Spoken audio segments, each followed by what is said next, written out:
Yes, it's finally happened. Thank goodness, Ferrari. They finally announced the big news that Charles Leclerc will be driving for them alongside Sebastian Vettel next season for the Scuderia Ferrari team. Big sigh of relief.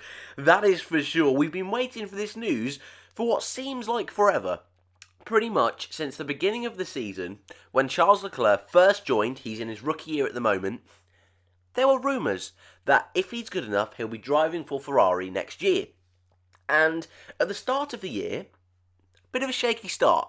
But then, as soon as Azerbaijan hit the fourth race, this man, his form skyrocketed. And, well, let's be quite honest with you, he was looking like a future world champion.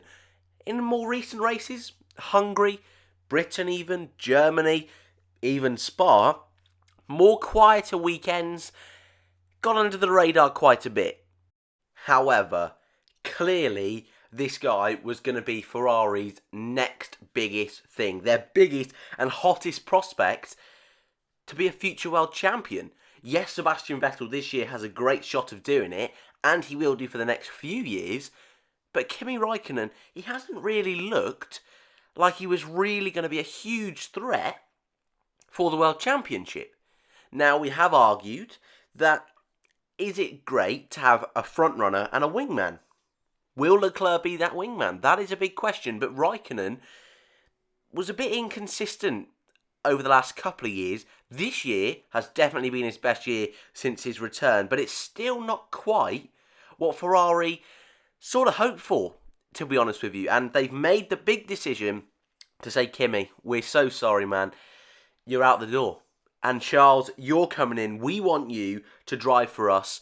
And when those big regulations changes come in 2021, Charles Leclerc will be Ferrari's new and biggest talisman. If he's not already, to be perfectly honest with you. It would not surprise me next year if he gets in that car and is as quick as Sebastian Vettel. It would not surprise me. It really wouldn't. I really think this guy is almost a Max Verstappen-esque. He can just jump into a car and it works. And he is a superstar. And I think you can tell. I like Charles Leclerc. I think a lot of us do. And that's definitely nothing against Sebastian Vettel whatsoever. But this guy is such a sublime talent. And even watching him in Formula 2, which wasn't an easy set of drivers to be against in Formula 2, he absolutely destroyed it. He did. And in this Sauber car, how he's getting into Q2, Q3 even, and scoring points on a regular basis in this Sauber car is absolute nonsense. But Ferrari, they've taken the gamble, and he will be one of their drivers for 2019. And that's so nice to say because we've been waiting so long. And the rumour mill's been going around and around and around. But finally, it has been announced. But why have Ferrari done this? Well, like I mentioned, a little bit because of the Kimi thing. But also, why didn't they keep him at Sauber for another year or moving on to Haas? And that's a real difficult one to answer.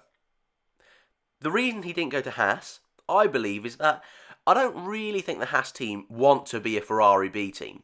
I think, yes, they love having the engines, having a little bit of insights on aerodynamics and those sort of things, but I think they'd prefer to be a sole team, a sole trader, if you will. And I think if Leclerc went to Haas, that would sort of stamp them as a Ferrari B team. Like I say, we know they have very close links to Ferrari, but they have a great lineup already with Grosjean and Magnussen. And I think that lineup, even though there has been a lot of debate whether it will stay the same, I think for sure it'll stay the same. And I think that's a really great lineup for them to push forward over the next few years. Both of them, well, Grosjean in the latter part of his career, Magnussen approaching his prime, that's a good lineup to have in this early stage of the Haas team. So that's why Leclerc didn't go there. Also, even though Grosjean's age, I think he's more of the long-term option than Leclerc, who most likely would spend a couple of years at Haas and then move on. This way, Haas have the stability of the same drivers that they can work with, learn what they like they have with Magnussen. Difficult first year with Haas, but this year has been great. So if they did that with Leclerc, might be a bit of a risk. But with Sauber, why didn't Leclerc stay at Sauber? Well, the biggest reason for that, and the biggest reason I can see and give you guys, is that he's not going to be fighting for wins. And you might think, oh, well, that's obvious. But the different skills you need to be able to hold on to a win, lead the pack, even from when the safety car comes out, even from lap 1, if he's on pole, learning how to stay in front. Little things like that you can't learn at the back of the grid. And I'm sure Ferrari won't expect him to jump in next year and be world champion. And it is very likely that next year, he could probably be Sebastian Vettel's wingman. But we all said this about Daniel Ricciardo. Let's not forget that. Daniel Ricciardo moved from Toro Rosso to Red Bull, and everyone said, oh, well, he's just going to be the clear number 2 driver. Like hell he was, man. Like hell he was. Daniel Ricciardo, 3 wins in that year to Sebastian Vettel's none.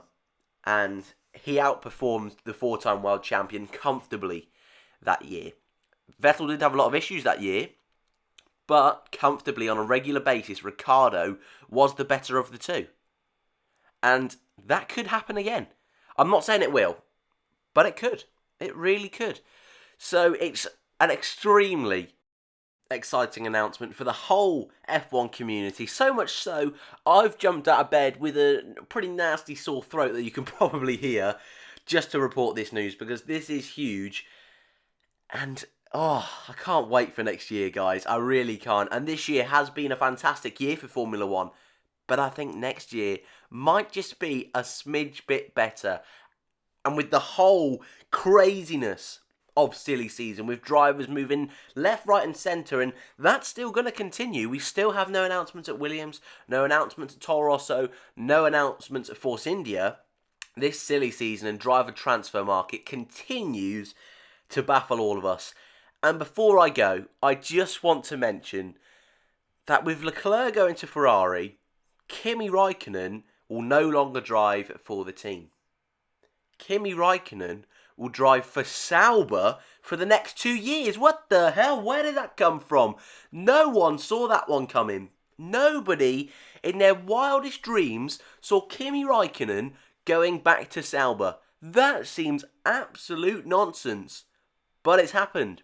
And a video after this will be coming out on that move. But Kimi Raikkonen will drive for Sauber for 2019 and 2020. That is a crazy move. We're going to be talking in the next video about what this means for Sauber, who their other driver is going to be, and why Kimi's done it. But thank you guys for watching. As always, like, subscribe, and I'll see you in the next one.